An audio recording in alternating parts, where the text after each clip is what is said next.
이제 자유조국 대한민국의 품 안으로 들어오는 우리 국군 용사들과 유엔군 기관 용사들. 1953년 7월 휴전협정 이후 국군포로 8,300여 명이 돌아왔지만 돌아온 이들은 극히 일부입니다. 북한 재건을 위해 발목 잡힌 우리 정부에 의해 전사자로 처리된 6.25 국군포로는 약 8만여 명. 광산 탄광에서 일했습니다. 정말 비참했지만은 우리는 반드시 살아서 돌아가야 된다는 그런 희망을 가지고 있었기 때문에, 그런데 10년이 5번 변하는 50년이 돼도 우리를 찾는 사람들이 없었어요. 43호라는 이름으로 분류돼 감시, 강제노동 생활고 속에 살았고 자녀들은 진학과 출세를 꿈꿀 수 없었습니다. 1994년 조창우 중위를 시작으로 80분이 돌아왔지만 2011년 이후론 생환에 성공한 사례가 없습니다. 역대 정부들이 이 문제를 우선순위에 놓고 적극 대응하지 않았고 북한은 아예 존재 자체를 부정해온 탓. 하지만 국군포로 가족들, 이번 정부에는 내심 기대했었습니다. 제 아버지는 공산주의가 싫어서 피난 오신 분입니다.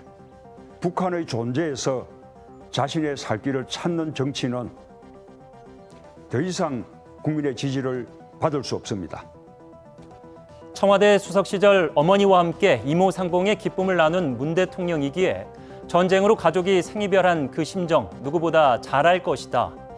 하지만 매년 2회 정기회의 갖는 것이 원칙인 범정부 국군포로 대책위원회는 문정부 들어 단 한 번 열렸고 이마저도 코로나를 이유로 서면회의로 진행됐습니다. 또 국방부 전체 인원 중 국군포로 담당 인원은 단 2명. 여기에 문제 해결 의지가 없다는 지적도 나옵니다. 조양탄광에서 강제 노동에 내몰린 국군포로 9분의 실명이 거론됐지만 국방부 대책은커녕 개인정보보호법에 따라 신원정보 공개가 불가하다 했고 유엔이 국군포로와 그 후손들의 인권 문제를 북한 인권결의안에 담기로 했지만 우리 정부는 공동제안국에 이름을 올리지 않고 합의 채택에만 참여한다는 방침입니다. 문재인 대통령은 가장 많이 여러 번 남북 정상회담을 했습니다. 그럼에도 불구하고 단 한 번도 문재인 대통령은 국군포로 문제를 입에 올린 적이 없습니다. 북한과의 비핵화 대화 등에 미칠 영향을 우려하지 않을 수 없는 정부의 고민을 이해 못하는 건 아니지만 그래서 죽어야 돌아올 수 있느냐 질문도 나옵니다. 정확하게 작년 오늘 북한에서 발굴된 국군 전사자 유해 147구가 고국의 품으로 돌아온 것을 기억하실 겁니다.